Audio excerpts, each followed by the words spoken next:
ଆଜିର ଏହି ବିଶ୍ଳେଷଣକୁ ସ୍ୱାଗତ। ଏକ ସମ୍ପୂର୍ଣ୍ଣ ଖାଲି ପୃଷ୍ଠାକୁ କିପରି ଏକ ଜୀବନ୍ତ ଏବଂ ଆକର୍ଷଣୀୟ ଲେଖାରେ ପରିଣତ କରାଯାଇପାରିବ, ଆଜି ଆମେ ତାହା ହିଁ ଆବିଷ୍କାର କରିବା। ବିଶେଷ କରି ଶିକ୍ଷାଦାନ କ୍ଷେତ୍ରରେ ଏହି କଳାଟିକୁ ଆୟତ୍ତ କରିବା ଅତ୍ୟନ୍ତ ଗୁରୁତ୍ୱପୂର୍ଣ୍ଣ। ଆସନ୍ତୁ ଆରମ୍ଭ କରିବା। ଆଲୋଚନାକୁ ଆଗେଇ ନେବା ପୂର୍ବରୁ ଆସନ୍ତୁ ଏକ ମୌଳିକ ପ୍ରଶ୍ନ ଉପରେ ବିଚାର କରିବା। ପ୍ରତ୍ୟେକ ଭାଷା ଶିକ୍ଷକ ଶ୍ରେଣୀଗୃହରେ ଗୋଟିଏ ସାଧାରଣ ସମସ୍ୟାର ସମ୍ମୁଖୀନ ହୋଇଥାନ୍ତି। ସେହି କୌଶଳଟି କ'ଣ ଯାହାକୁ ଶିଖିବା ଛାତ୍ରଛାତ୍ରୀମାନଙ୍କ ପାଇଁ ସବୁଠାରୁ ଅଧିକ କଷ୍ଟକର ହୋଇଥାଏ? ହଁ, ଏହାର ଉତ୍ତର ଖୁବ୍ ସରଳ। ତାହା ହେଉଛି ଲେଖିବା କିମ୍ବା ଲିଖନ କୌଶଳ। ନୂତନ ଭାଷା ଶିଖୁଥିବା ପିଲାମାନଙ୍କ ମଧ୍ୟରେ ଏହା ଅନେକ ସମୟରେ ଏକ ପ୍ରକାର ଭୟ ଏବଂ ଦ୍ୱନ୍ଦ୍ୱ ସୃଷ୍ଟି କରିଥାଏ। ଲେଖିବା ନା ଶୁଣିଲେ ହିଁ ଅନେକଙ୍କ ମନରେ ଏକ ଅଜଣା ଛନକା ପଶିଯାଏ। ତେବେ ଏହି ଆହ୍ୱାନକୁ କିପରି ସାମ୍ନା କରିବା? ଆଜି ଆମେ ଏହି ପ୍ରସଙ୍ଗକୁ 5ଟି ମୁଖ୍ୟ ଭାଗରେ ବିଶ୍ଳେଷଣ କରିବା। ପ୍ରଥମେ ଲେଖିବାର ସଂଘର୍ଷ, ତାପରେ 5 ସ୍ତରୀୟ ପ୍ରକ୍ରିୟା, ତୃତୀୟରେ ବିଚାରଗୁଡ଼ିକୁ ଜାଗ୍ରତ କରିବା, ଚତୁର୍ଥରେ ଆଧୁନିକ ଯୋଗାଯୋଗର ନିୟମ ଏବଂ ଶେଷରେ ଅଂଶୀଦାର ବା ସେୟାର କରିବାର ଶକ୍ତି। ଆସନ୍ତୁ ଆମର ପ୍ରଥମ ବିଭାଗରୁ ଆରମ୍ଭ କରିବା, ଯାହା ହେଉଛି ଲେଖିବାର ସଂଘର୍ଷ। ପ୍ରକୃତରେ ଲେଖା ଶିଖାଇବା ବେଳେ ସମସ୍ତେ କାହିଁକି ଏତେ ସଂଘର୍ଷ କରନ୍ତି? ଗୋଟିଏ ସୁନ୍ଦର କଥା ଅଛି, ଲେଖିବା ପାଇଁ ଯଦି କୌଣସି ପ୍ରକୃତ କାରଣ ନଥାଏ କିମ୍ବା ଭିତରୁ ଉତ୍ସାହ ନଥାଏ, ତେବେ ଏହା କେବେ ବି ଏକ ସଫଳ ଶିକ୍ଷଣ ଅନୁଭୂତି ହୋଇପାରିବ ନାହିଁ। ଅର୍ଥାତ୍ ପିଲାମାନଙ୍କ ମନରେ ଆଗ୍ରହ ସୃଷ୍ଟି କରିବା ହିଁ ହେଉଛି ସବୁଠାରୁ ବଡ଼ ଏବଂ ପ୍ରଥମ ପଦକ୍ଷେପ। କାରଣ ଗୋଟିଏ ସମ୍ପୂର୍ଣ୍ଣ ଖାଲି ପୃଷ୍ଠା ଦେଖିଲେ ଯେ କେହି ବି ଡରିଯିବା ସ୍ୱାଭାବିକ। କେଉଁଠୁ ଆରମ୍ଭ କରିବେ, ବ୍ୟାକରଣ ଠିକ୍ ହେବ କି ନାହିଁ, ବନାନ ଭୁଲ ହୋଇଯିବନି ତ? ଏହିସବୁ ଚିନ୍ତା ପିଲାମାନଙ୍କ ପାଇଁ ଏକ ବିରାଟ ପାହାଡ଼ ଭଳି ପ୍ରତିବନ୍ଧକ ସାଜିଥାଏ। ତେବେ ଏହି ଭୟକୁ ଦୂର କରିବା ପାଇଁ ଆମର ଦ୍ୱିତୀୟ ବିଭାଗ ରହିଛି 5 ସ୍ତରୀୟ ପ୍ରକ୍ରିୟା। ଏହାର ସବୁଠାରୁ କୌତୂହଳପୂର୍ଣ୍ଣ ଦିଗଟି ହେଉଛି ଏହା ଲେଖିବାକୁ ଏକ ଜନ୍ମଗତ ପ୍ରତିଭା ବୋଲି ନ ଭାବି ଏକ ସୁସଂଗଠିତ ପ୍ରକ୍ରିୟା ଭାବରେ ଦର୍ଶାଇଥାଏ। ଆମକୁ ସବୁବେଳେ ମନେ ରଖିବାକୁ ହେବ ଯେ ଲେଖିବା କେବେ ବି ଶୂନ୍ୟରୁ ସୃଷ୍ଟି ହୁଏ ନାହିଁ। ଏହା ପ୍ରକୃତରେ ଶୁଣିବା ଏବଂ କହିବାର ଏକ ସ୍ୱାଭାବିକ ସମ୍ପ୍ରସାରଣ। ଆମେ ଯାହା ବି ଶୁଣୁଛେ ବା କହୁଛେ, ତାହା ହିଁ ଆମ ଲେଖାରେ ପ୍ରତିଫଳିତ ହୋଇଥାଏ। ସେଥିପାଇଁ ଶିକ୍ଷାର୍ଥୀମାନଙ୍କୁ ଏକ ସ୍ପଷ୍ଟ ମାର୍ଗଦର୍ଶନ ଦେବା ନିହାତି ଜରୁରୀ। ଏହାକୁ ଏକ 5 ସ୍ତରୀୟ ପ୍ରକ୍ରିୟାରେ ଭାଗ କରିଦେଲେ କାମଟି ବହୁତ ସହଜ ହୋଇଯାଏ। ପ୍ରଥମେ ଚିନ୍ତାଧାରାଗୁଡ଼ିକୁ ଏକତ୍ରିତ କରିବା ବା ପ୍ରି ରାଇଟିଂ, ତାକୁ ସଜାଇବା, ତାପରେ ଲେଖିବା, ସମ୍ପାଦନା ବା ଏଡିଟିଂ କରିବା ଏବଂ ଶେଷରେ ତ୍ରୁଟି ସୁଧାରି ପୁନର୍ଲେଖନ କରିବା। ଏହାଦ୍ୱାରା ଲେଖିବାର ସେହି ପୂର୍ବ ଭୟ ଆଉ ରହେ ନାହିଁ। ଏଠାରେ ଆଉ ଗୋଟିଏ ଗୁରୁତ୍ୱପୂର୍ଣ୍ଣ କଥା ହେଲା, ପ୍ରଥମ ଥର ଲେଖିବା ବେଳେ ହିଁ ସବୁକିଛି ସମ୍ପୂର୍ଣ୍ଣ ନିଖୁଣ ହେବା ଦରକାର ନାହିଁ। ଏହି ନିଖୁଣତାର ପଛରେ ଗୋଡ଼ାଇଲେ ଲେଖିବା ପ୍ରକ୍ରିୟା ଅଟକିଯାଏ। ତେଣୁ ଏହା ମନେ ପକାଇଦେବା ଉଚିତ ଯେ ଲେଖିବା ହେଉଛି ନିରନ୍ତର ସୁଧାରର ପ୍ରକ୍ରିୟା। ପ୍ରଥମ ଡ୍ରାଫ୍ଟ କେବେ ବି ଆପଣଙ୍କର ଶେଷ ଲେଖା ନୁହେଁ। ବର୍ତ୍ତମାନ ଆସନ୍ତୁ ଆମର ତୃତୀୟ ବିଭାଗକୁ ଯିବା, ବିଚାରଗୁଡ଼ିକୁ ଜାଗ୍ରତ କରିବା। ଛାତ୍ରଛାତ୍ରୀଙ୍କ ମନରେ ନୂତନ ଚିନ୍ତାଧାରା ସୃଷ୍ଟି କରିବାର କିଛି ବ୍ୟବହାରିକ ପଦ୍ଧତି ବିଷୟରେ ଜାଣିବା।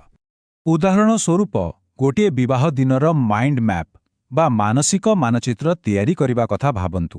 ଏହି ଭିଜୁଆଲ ବ୍ରେନଷ୍ଟର୍ମିଂ ମାଧ୍ୟମରେ ପିଲାମାନେ ସେମାନଙ୍କର ଅନେକ ଚିନ୍ତାଧାରାକୁ ଗୋଟିଏ ସରଳ ରେଖାରେ ବାନ୍ଧି ନ ରଖି ଚାରିଆଡ଼କୁ ମୁକ୍ତ ଭାବରେ ବିସ୍ତାର କରିପାରିବେ। ଏହା ବିଚାର ଶକ୍ତିକୁ ମୁକ୍ତ କରିଥାଏ ଏବଂ ଲେଖିବା ପ୍ରକ୍ରିୟାକୁ ବହୁତ ଜଲ୍ଦି ଆଗକୁ ବଢ଼ାଏ।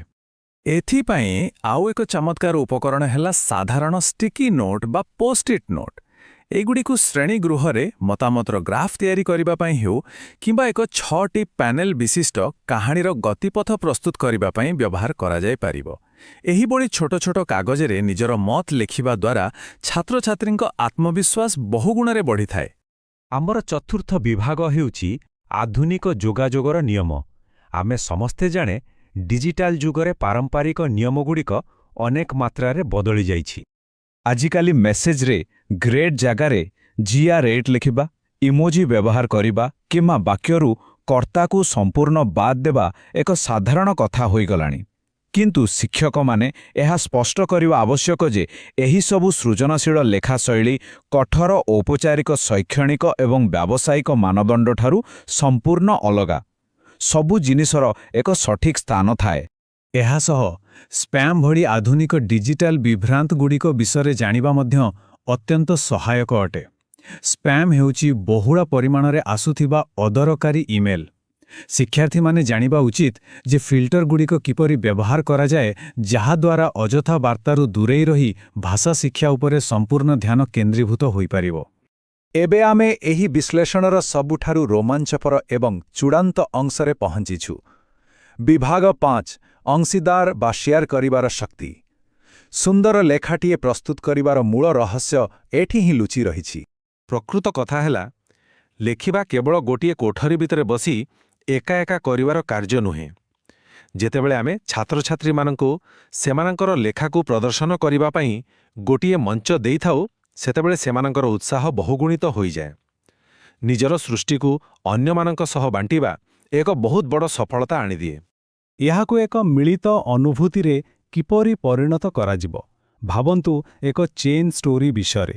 ଯେମିତିକି ଜଣେ ଆରମ୍ଭ କଲା, ଗେଲ୍ ଶ୍ରେଣୀଗୃହର ଝରକା ବାହାରକୁ ଚାହିଁଲା ଏବଂ ତାପରେ ଅନ୍ୟ ପିଲାମାନେ ଗୋଟିଏ ଗୋଟିଏ ବାକ୍ୟ ଯୋଡ଼ି କାହାଣୀକୁ ଆଗକୁ ବଢ଼ାଇବେ। ସେହିପରି କ୍ଲାସ୍ ୱେବସାଇଟ୍, ବୁଲେଟିନ୍ ବୋର୍ଡ ଏବଂ ସାଥୀମାନଙ୍କ ସହିତ ସମ୍ପାଦନା ମାଧ୍ୟମରେ ପିଲାମାନଙ୍କ ମଧ୍ୟରେ ପାରସ୍ପରିକ ବିଶ୍ୱାସ ଏବଂ ସହଯୋଗର ମନୋଭାବ ଗଠନ କରାଯାଇପାରିବ। ଏଠାରେ ଆମର ଶେଷ ସିଦ୍ଧାନ୍ତଟି ହେଉଛି, ଗୋଟିଏ କୌଶଳ ଆମକୁ ଆଉ ଏକ ନୂତନ କୌଶଳ ଆଡ଼କୁ ବାଟ କଢ଼ାଇ ନେଇଯାଏ। ଲେଖିବାକୁ ଏକ ଆନନ୍ଦଦାୟକ କାର୍ଯ୍ୟରେ ପରିଣତ କଲେ ଶିକ୍ଷାର୍ଥୀମାନେ ଜୀବନସାରା ନିଜର ଉନ୍ନତି କରିବା ଜାରି ରଖନ୍ତି। କାରଣ ଭଲ ଭାବରେ ଲେଖିବା ଶିଖିବା ହେଉଛି ଏକ ଆଜୀବନ ପ୍ରକ୍ରିୟା। ଏହା କେବଳ ସ୍କୁଲ କିମ୍ବା କଲେଜ ଭିତରେ ସୀମିତ ରହେ ନାହିଁ। ଆଜିର ଏହି ବିଶ୍ଳେଷଣର ଶେଷରେ ସମସ୍ତ ଶିକ୍ଷକମାନଙ୍କ ପାଇଁ ଏକ ପ୍ରେରଣାଦାୟକ ଆହ୍ୱାନ ରହିଲା। ଏହି ସମସ୍ତ ବ୍ୟବହାରିକ ଉପକରଣଗୁଡ଼ିକୁ ପ୍ରୟୋଗ କରି ଶ୍ରେଣୀଗୃହକୁ ଅଧିକ ସଶକ୍ତ କରାଯାଇପାରିବ।